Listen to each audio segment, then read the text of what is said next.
मराठीचा ध्वज धरिला अखंडित या हाती। राहुरक्षणा सज्ज सदोदित होनिया सांगाती। माय मराठीचा ध्वज धरिला। नमस्कार, खास माणसांशी खास गप्पा या मालिकेमध्ये गोवन वार्ता लाईव्हच्या वतीने मी नवसोपरब तुमचं स्वागत करतोय। आजचा दिवस खास आहे। आज जागतिक मराठी भाषा दिवस आहे आणि एकंदरीतच ह्या दिवसानिमित्त मराठी संस्कृती, मराठी भाषा आणि एकंदरीतच मराठी भाषेविषयी स्वतःचे जे विचार आहेत ते प्रकट करण्यासाठी आमच्यासोबत रिचा शिरोडकर आहेत, ज्या स्वतः म्हापशामधल्या पुरुषोत्तम वालावलकर उच्च माध्यमिक विद्यालयामध्ये मराठी विभागामध्ये शिक्षिका म्हणून कार्यरत आहेत। एकंदरीतच या उच्च माध्यमिक विद्यालयामध्ये ते ज्ञानदानाचं कार्य करत आहेत आणि मराठीची जी धुरा आहे ती समर्थपणे वाहत आहेत। एकंदरीतच मराठीचा प्रचार प्रसार करण्याचं कार्य त्यांच्या हातून घडत आहे। एकंदरीतच मराठी भाषेविषयी चर्चा आपण त्यांच्यासोबतच करणार आहोत। रिचा मॅडम, या मालिकेमध्ये मी तुमचं स्वागत करतोय। मला एक सांगा की मराठी भाषा ही नुसती भाषा नसून ती संस्कृती आहे, नेमकं तुम्हाला हे जाणवलेलं आहे का? सर्वप्रथम मी तमाम मराठी भाषिक आणि मराठी रसिकांना मराठी भाषा दिनाच्या मनस्वी शुभेच्छा देते। तुम्ही विचारलात अगदी योग्य प्रश्न आहे, कारण मराठी भाषा आणि संस्कृती यांचा अत्यंत निकटचा संबंध आहे। कारण आचार्य अत्रे यांना एकदा विचारलं होतं की मराठी भाषिक कोण किंवा मराठी कोण, त्यावेळेला त्यांनी अतिशय सोप्या आणि सहज शब्दामध्ये उत्तर दिलं होतं की ज्याच्या मुखात तुकोबांचा एक तरी अभंग आहे तो माणूस मराठी। त्याच्याही पुढे जाऊन मी तर म्हणेन की कधी कधी आपल्याला अचानक आपण ठेच लागतोय आपल्याला, किंवा आपण धडपडतो, आपल्याला दुखतं, त्यावेळेला आपण आऊच न म्हणता आई ग असं जो म्हणतो तो मराठी माणूस, असं माझं तरी मत आहे। कारण आपल्याला माहिती आहे की एकंदरीतच भाषा व्यक्त करण्याची साधनं, लेखन, वाचन असेल किंवा संभाषण असेल किंवा हावभाव असेल, ह्या सगळ्या माध्यमातून आपण भाषा व्यक्त करत असतो। बरोबर। पण त्याही पुढे जाऊन संस्कृती हा भाषा व्यक्त करण्याचा किंवा भाषेचा महत्त्वाचा किंवा भाषेचा संस्कार जो दाखवण्याचा जो महत्त्वाचा दुवा आहे हा संस्कृती आहे असं मला वाटतं। कारण कधीतरी आपण कसं की एखाद्या फेटा घातलेल्या माणसाला जेव्हा बघतो, किंवा एखादी स्त्री नऊवारी साडी नेसलेली किंवा शृंगाराच्या सगळे जे अलंकार आहेत ते परिधान केलेली जेव्हा एखादी स्त्री आपण बघतो, त्यावेळेला अगदी सहजपणे आपल्या डोक्यात विचार येतो की अरे ही मराठी माणूस, किंवा ही मराठी अस्मिता, किंवा हा मराठी बाणा। हे काय येतं? कारण एकंदरीतच मराठीची जी संस्कृती आहे ही संस्कृती मराठी माणसांवर एवढी प्रखरपणे अगदी भिनलेली आहे की त्याच्या पेहरावातून, त्यांच्या राहणीमानातून, म्हणजे जीवनशैली एकंदरीत आहे, भाषा बोली आहे किंवा त्यांची एकंदर वागण्याची पद्धत, यातून ती अगदी स्पष्टपणे जाणवते आपल्याला। जसं आपण नमस्कार करताना एखाद्याने जोडलेले हात आणि दुसऱ्या एका पाश्चात्य संस्कृतीने केलेलं हस्तांदोलन किंवा इतर तत्सम जे काही प्रकार आपण स्वागतासाठी करतो, त्यातूनही आपल्याला जाणवतं की म्हणजे किंवा एकंदरीत त्यांचा पेहराव यातूनही आपल्याला जाणवतं की गुजराती साडी परिधान करणं किंवा गुजराती वेश करणं किंवा पंजाबी वेश करणारी माणसं ही पंजाबी आहेत किंवा ती गुजराती आहेत। म्हणजेच याचाच अर्थ संस्कृती आणि भाषा ही एकाच नाण्याच्या दोन बाजू आहेत असं मी तरी म्हणेन। आणि अर्थातच मराठी जे कोण पेहराव त्या पद्धतीचा करतात त्यांना पाहिल्यानंतर मराठी भाषिक आहेत किंवा ही मराठी माणसं आहेत हे आपल्याला प्रत्यक्षात जाणवतं। पर्यायाने आज अनेक बदल झालेले आहेत। पाश्चात्य संस्कृतीचा त्याच्यावर पगडा जरी आलेला असला तरी सुद्धा कधी कधी सण असतील किंवा उत्सव असतात, रूढी परंपरा असतात, तेही ही लोक अगदी उत्तमपणे आपली मराठी अस्मिता जागृत ठेवून, आणि शिवजयंतीसारखे कार्यक्रम असतील तर त्यावेळेला वर्षातून 1-2 वेळा का असेना पण निदान मराठी अस्मिता ही त्यावेळेला तरी जागृत होते, आणि हीच नाही म्हटलं तरी ही एक आपल्या सर्वांचा एक हा विजय आहे असं सुद्धा म्हणायला काही हरकत नाही। आणि ही कुठेतरी मराठी भाषेशी निगडीत आहे। बरं मॅम, मला एक सांगा की ज्ञानेश्वरांनी भगवद्गीतेचं रूपांतर ज्ञानेश्वरीमध्ये केलं आणि सामान्य बहुजन समाज जो होता त्याला ज्ञानाचा एक मार्ग जो आहे तो त्यावेळेच्या देशी भाषेमध्ये म्हणजेच मराठीमध्ये आपल्याला दिलेला पाहायला मिळतो। ज्ञानेश्वरांची जी मराठी भाषा होती त्यामध्ये वेळोवेळी आत्ताची जर आपण मराठी भाषा पाहिली तर त्याच्यामध्ये बदल होत गेलेला आहे. एकंदरीतच हा जो मराठीचा ज्ञानेश्वरांच्या काळापासून किंवा त्याही पूर्वीच्या मराठी भाषेचा जर आपण उल्लेख केला, त्याच्यानंतर ज्ञानेश्वरांची हा जो काळानुसार जो बदल होत गेलेला आहे, सद्यस्थितीत त्यावेळच्या ज्ञानेश्वरांची भाषा मराठी आपल्याला आत्ताची मराठी भाषा असलेली जाणवत नाही. हा जो बदल आहे तो कशा पद्धतीने होत गेला आहे? मुळात मराठी भाषा ही अतिशय समृद्ध आणि श्रीमंत अशी आहे. आपल्या सर्वांना माहिती आहे की संस्कृत ही मराठीची जननी जिला आपण म्हणतो हे सगळ्यांना ज्ञात आहे. एकंदरीत अगदी पूर्वापार जे काही ग्रंथ किंवा जे काही शिलालेख किंवा ताम्रपट किंवा जी काही ग्रंथसंपदा आपण पाहिलेली आहे त्या एकंदरीत लिखाणावरून आपल्या लक्षात येते की सर्वसामान्यपणे मराठी भाषेला किमान 1500 वर्षांपूर्वीचा तर इतिहास आहे. आणि आज जरी आपण ती भाषा बोलत असलो परंतु कालानुरूप या भाषेमध्ये अनेक प्रकारचे बदल होत गेले. याचं कारण म्हणजे आपल्या मराठी मातीत ज्या ज्या सत्तांनी राज्य केलं त्याचं महत्त्वाचं कारण हे असू शकतं. कारण मग ती यादवी सत्ता असो किंवा पेशवाई सत्ता असो किंवा इंग्रजी सत्ता असो, आपण पाहतो की या सगळ्या सत्तांचा लोकांच्या राहणीमानावर जसा परिणाम झाला, लोकांच्या जीवनशैलीवर जसा परिणाम झाला, तसाच परिणाम त्यांच्या भाषेवरही झाला. ज्ञानेश्वरी ही गीतेवरील मराठीतून ओवीबद्ध झालेली पहिली रचना असं आपण म्हणतो. अगदी ज्ञानेश्वरांनी ज्या काही रचना केल्या म्हणजे ज्ञानेश्वरांचा कालखंड पाहिला तर आपण 13व्या शतकामध्ये ज्ञानेश्वरांचा कालखंड आहे. त्या कालखंडामध्ये त्यांच्या ज्या रचना आहेत त्या रचना केलेल्या ती भाषा आणि आत्ताची भाषा याच्यामध्ये नक्कीच फरक आपल्याला जाणवतो. एक उदाहरणार्थ आपण घेऊ शकतो की संत ज्ञानेश्वरांनी आपल्या एका रचनेत म्हटलेलं आहे की कैसेनी दैवत त्वरित प्रसन्न उगा राही निवांत शिणसी वाया. या ओवीचा जेव्हा आपण अर्थ लक्षात घेतो त्यावेळेला खरं तर ही ओवी ऐकल्यानंतर पटकन आपल्याला त्याचा अर्थ उमगत नाही. मग त्याच्यासाठी कुठेतरी शोधाशोध करावी लागते, ते संदर्भ शोधावे लागतात. पण अतिशय त्यांची जी सांगण्याची जी पद्धत आहे ही अतिशय सोपी होती. फक्त त्याच्यामध्ये काय सांगितलंय की एखाद्या व्यक्तीला जर परमेश्वराची प्राप्ती करून घ्यायची असेल तर त्याला उगाच जीवाला त्रास करून घेणं, कुठेतरी बाहेर फिरून म्हणजे यात्रा करणं वगैरे वगैरे ह्या सगळ्या गोष्टींची तशी काहीच गरज नाही. फक्त एवढंच की त्याने निवांत बसावं, शांत बसावं आणि नामस्मरण करावं. हा अर्थ जेव्हा आपण शोधून काढतो तेव्हा आपल्याला कळतं. पण त्याच्याही पुढे जाऊन 17व्या शतकामध्ये संत सोयरोबानाथ अंबिये यांनी आपल्या एका रचनेत हाच संदेश देण्याचा प्रयत्न केलाय. ती कविता आपल्या सर्वांना कदाचित ज्ञात असेलच, हरिभजना विण काळ घालवू नको रे. म्हणजेच काय तर हरीच्या भजनाशिवाय एकही क्षण वाया घालवू नको. म्हणजे काय, सतत तुम्ही नामस्मरण करा. संदेश नामस्मरण करणे, देवाला प्राप्त करून घेणे हा संदेश एकच आहे. फक्त या दोघांचा जो कालखंड होता त्या दोघांच्या कालखंडानुसार किंवा त्या वेळच्या भाषेच्या रचनेनुसार त्यांची जी भावना व्यक्त करण्याची पद्धत ही त्या भाषेनुसार बदलत गेलेली आहे. बरं, म्हणजे एकंदरीतच काळ बदलला, काळानुसार भाषा मराठी जी होती ती कुठेतरी अवघड होती, ती सोप्या पद्धतीने आलेली आपल्याला पाहायला मिळते. तुकारामांचे अभंग असतील, त्यांनी अतिशय क्लिष्ट अशा काही ज्या रचना होत्या संस्कृतच्या त्या त्यांनी मराठीत केल्या. अनेक संतांनी आपल्या मराठीत रचना करून सर्वसामान्य लोकांना प्रबोधन करण्याचं कार्य केलेलं आहे. दुसरं आणखी एक महत्त्वाचं कारण मराठी भाषेमध्ये जो बदल झालेला आहे त्याच्यामध्ये आणखी एक महत्त्वाचं कारण हे की पूर्वीच्या काळी म्हणजे आपल्या आत्ता जे आपण मराठी भाषा बोलतो किंवा लिहितो याच्या अगोदर 2-3 शतकांपूर्वी मराठी भाषेमध्ये विरामचिन्हे नव्हती किंवा व्याकरणही नव्हतं. आणि हे व्याकरण किंवा ह्या विरामचिन्हांचा वापर करणं किंवा ही भाषा खऱ्या अर्थाने समृद्ध करण्याचं कार्य एका ब्रिटिश अधिकाऱ्याने केलं.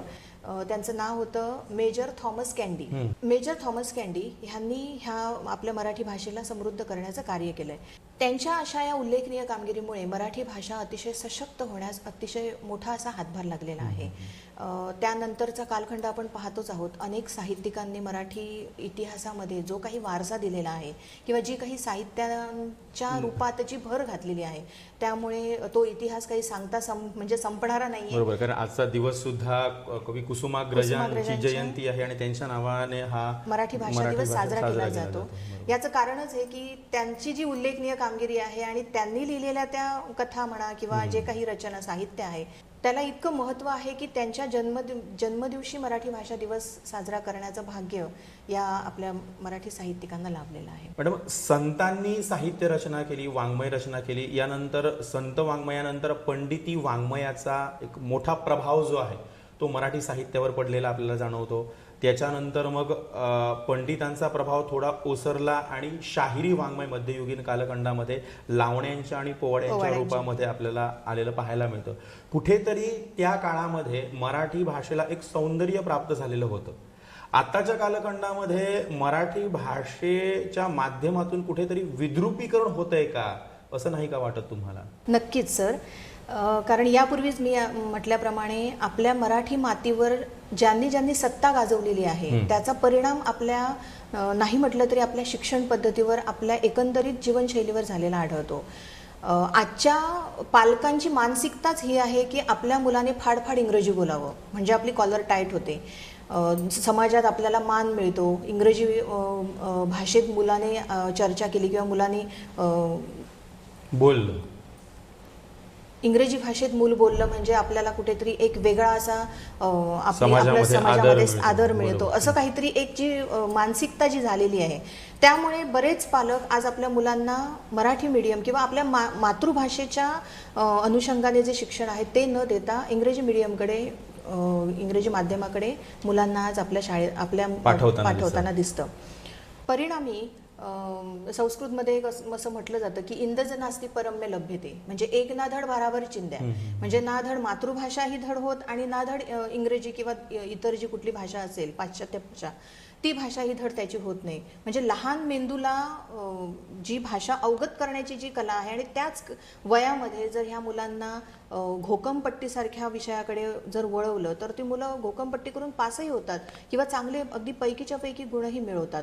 पण या मुलांचं व्यावहारिक ज्ञान जर आपण पाहिलं, त्यांना कधीतरी तुम्ही दुकानात जाऊन काहीतरी सामान आणायला सांगा, ती मुलं गोंधळतात. रस्ता क्रॉस करायला सुद्धा ही मुलं घाबरतात. याचं कारण त्यांच्या डोक्यावर त्या इंग्रजीचा एवढा परिणाम झालेला असतो की सतत त्या विचारात राहणं, स्वतःच्या भावना खुलेपणाने न मांडणं, यामुळे ही मुलं नाही म्हटलं तरी आपण जे म्हणतो डिप्रेशन वगैरे ह्या सगळ्या ज्या गोष्टी आहेत त्याचा परिणाम इथे आपल्याला जाणवतो. दुसरं म्हणजे आपण जे दैनंदिन व्यवहारामध्ये बोलतो, तुम्ही जसं मगाशी म्हणालात की दैनंदिन व्यवहारामध्ये बोलत असताना असं एकही वाक्य आत्ताच्या काळामध्ये आपल्याला ऐकू येत नाही की ते पूर्णपणे मराठी शब्द असतील. एक साधं उदाहरण बघूया. आज मला थोडा उशीर झाला हे जर सांगायचं असेल तर सॉरी आज मला थोडा लेट झाला, म्हणजे त्याच्यातही 2 शब्द पुन्हा इंग्रजी आहेतच. पर्याय ज्या शब्दांना मराठी शब्द आहेत ते मराठी शब्द आपण नक्कीच बोलू शकतो. हे एक उदाहरण झालं. आणखी एक उदाहरण दिलं तर चुकीचं ठरणार नाही, कारण आपण सहजपणे बोलून जातो की माझी एखादी वस्तू हरवलेली भेटली. वस्तू कधी भेटत नाही, माणसं भेटतात, परंतु वस्तू सापडली हा शब्द न वापरता आज लोक सर्रासपणे भेटण्याला, मिळायला किंवा सापडायला अनेक प्रकारचे संदर्भ विचित्र पद्धतीने मांडले जातात आणि त्या प्रत्येकाला वाटतं की हा माझं वाक्य बरोबर आहे किंवा त्याच्यावर कोणी विचारही जास्त करत नाही. याचं कारणच हे की या मुलांचा व्याकरणिक जो पाया असतो हा व्याकरणिक पायाच मुळात कच्चा झालेला असतो. कारण सुरुवातीपासून मातृभाषेची नाळ जी तोडलेली आहे ती नंतर अगदी जबरदस्तीने बांधणं शक्य नाही.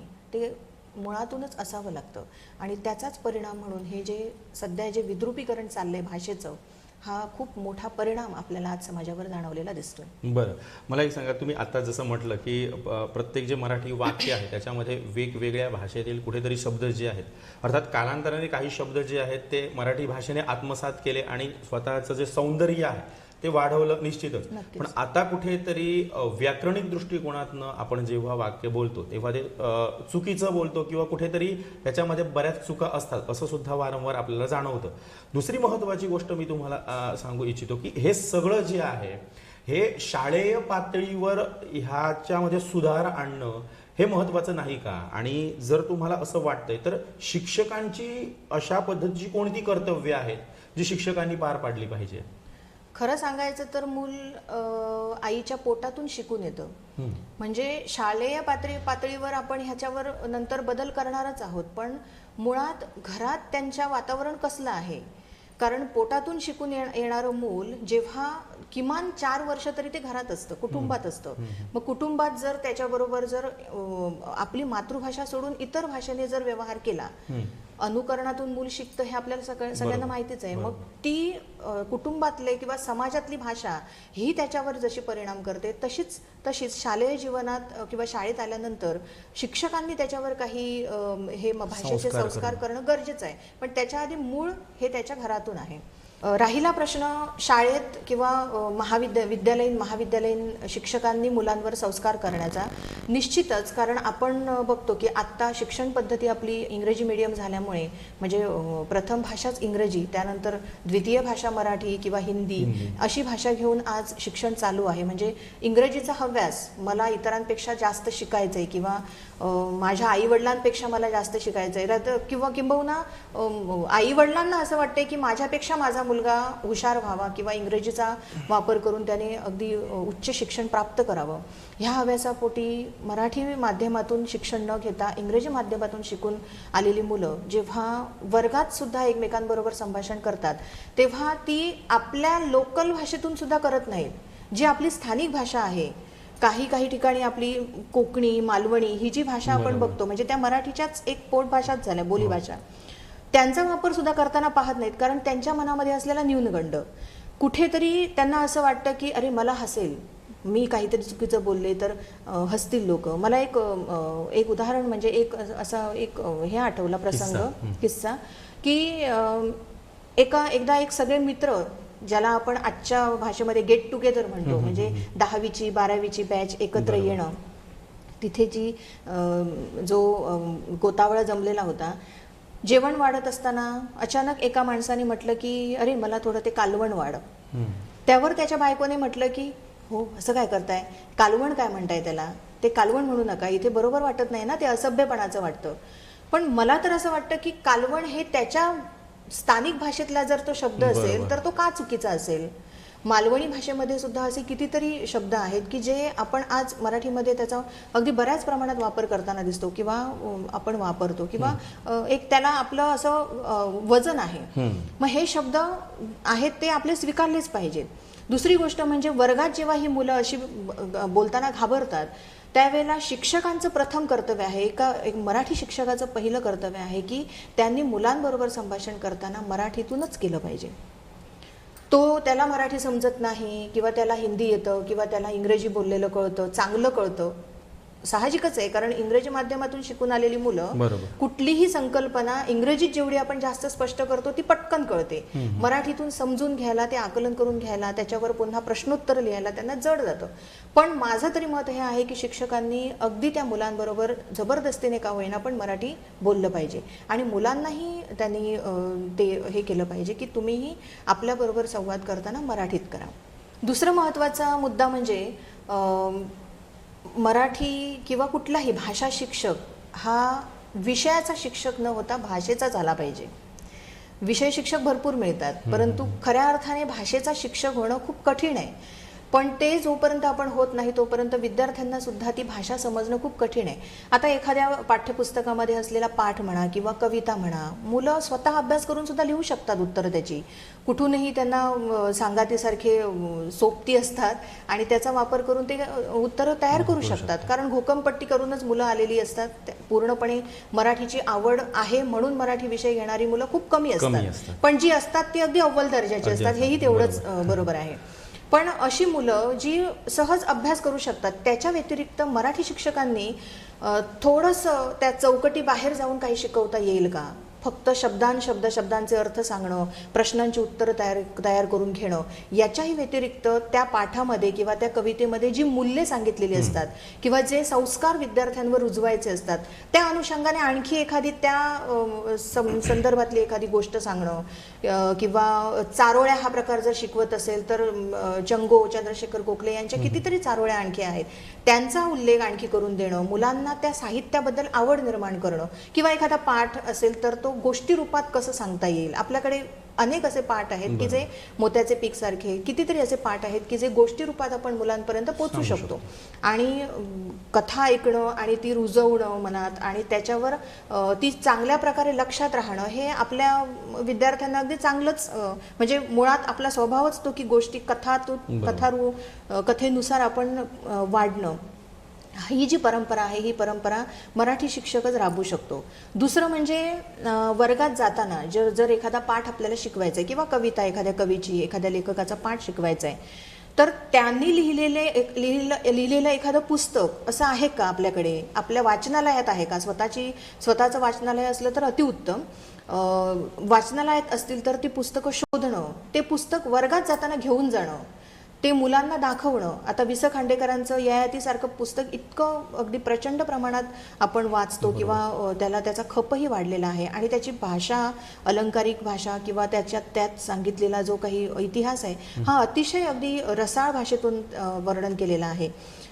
ज्या पुस्तकाला ज्ञानपीठ पुरस्कार मिळाला अशी काही पुस्तकं आहेत जी पुस्तकं तुम्ही वर्गात म्हणजे आपण वर्गात घेऊन जाऊ शकतो. विद्यार्थी ती पुस्तक बघितल्यानंतर, शिक्षकाच्या हातात पुस्तक आहे हे बघितल्यानंतर विद्यार्थी आपोआप जिज्ञासा वृत्ती त्याच्यामध्ये जागृत होऊ शकते. ते पुस्तक वाचेपर्यंत त्याला थारा राहणार नाही ही मी शाश्वती देऊ शकते. मी तसा माझ्या विद्यार्थ्यांवर प्रयोग नक्कीच करते. सावरकर म्हणा किंवा सुरेश भट किंवा असे कितीतरी चांगले लेखक कवी आहेत की ज्यांनी लिहिलेली पुस्तकं आपण मुद्दाम विद्यार्थ्यांना दाखवावी.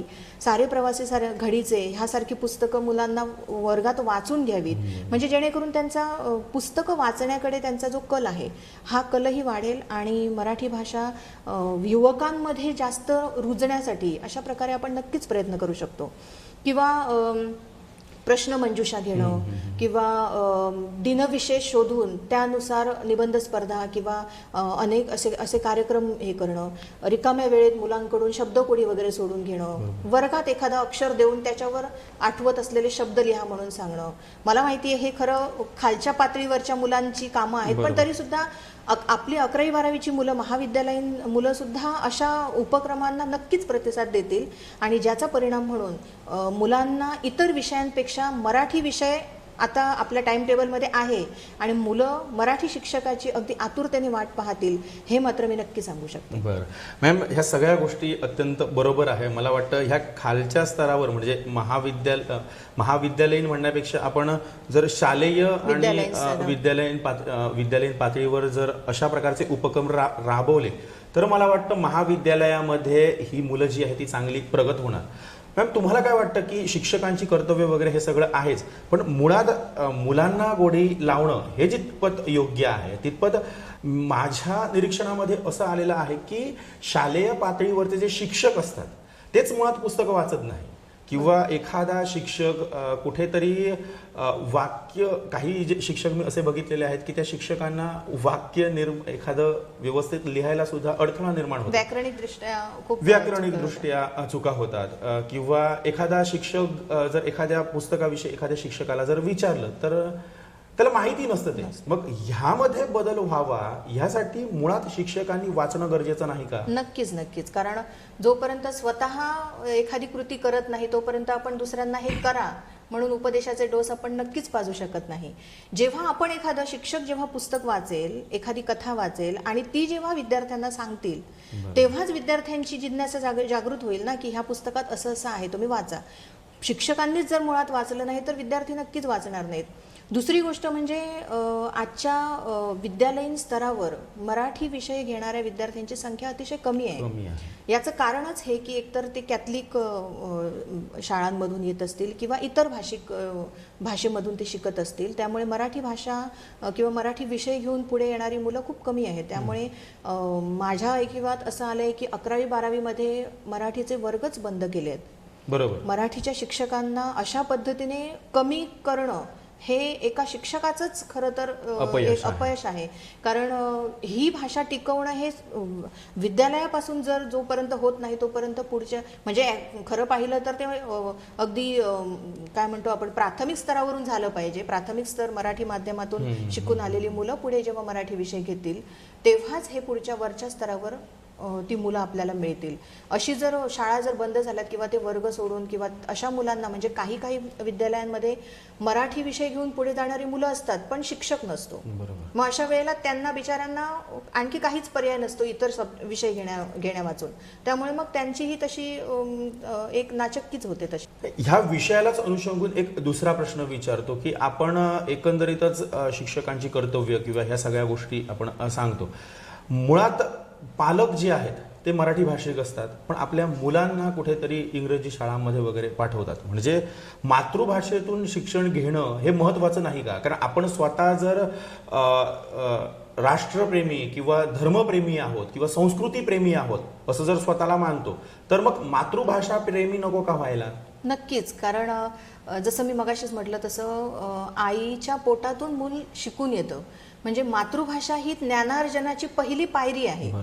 पण मुळातच त्या मुलांना इंग्रजी माध्यमाकडे वळवल्यामुळे ह्या मुलांचा जो पाया आहे हा पायाच मुळात डळमळीत होतो. बौद्धिक विकास खुंटतो. आणि ही मुलं जसं म्हटलं तसं सतत आपल्याच विचारात असणं किंवा कुठल्या गोष्टी मनापासून न करणं. कधी कधी तर असंही होतं की मुलांना अगदी मोठेपणासाठी इंग्रजी माध्यमामध्ये घातलंही जातं. पहिलीत मूल जातं.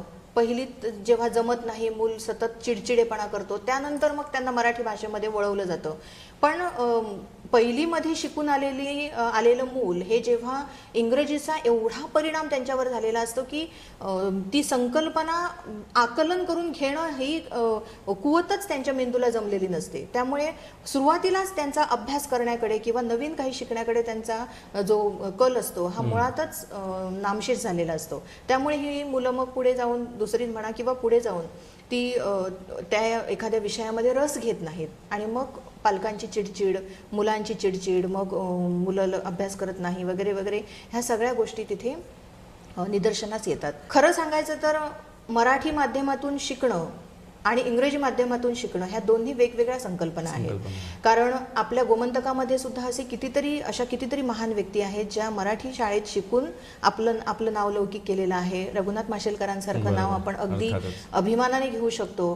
त्याच्याही पुढे जाऊन मी तर म्हणेन की मास्टर दीनानाथ मंगेशकर असतील, मास्टर दत्ताराम असतील, लता मंगेशकर, कितीतरी असे लोक आहेत की ज्यांनी मराठीमध्ये शिक्षण घेतलेलं आहे, पण त्यांनी ते कुठेही जागतिक पातळीवर कुठेही डळमळलेले नाहीयेत.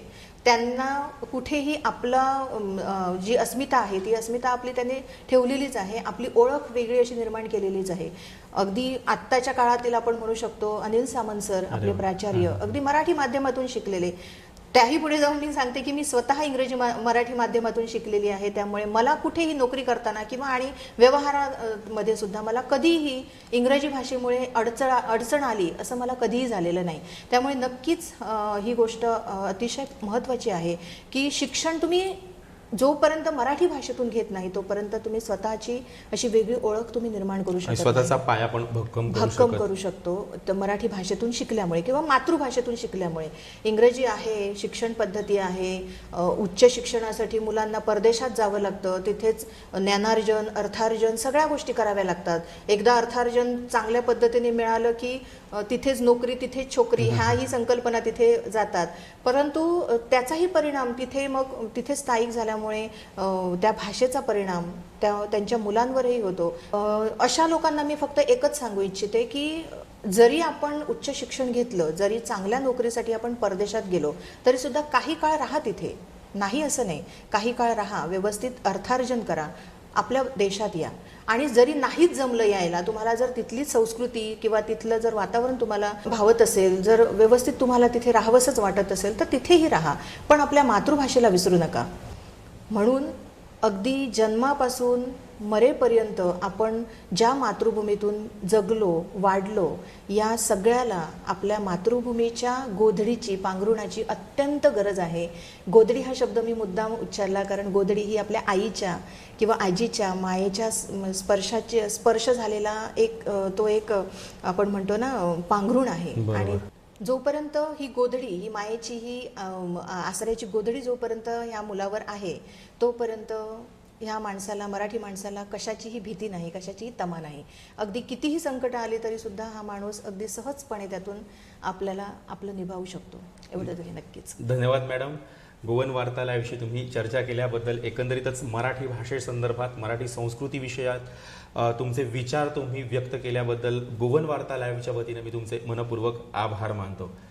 तर ह्या होत्या रिचा शिरोडकर, ज्यांनी मराठी विषयक आपले विचार मांडले.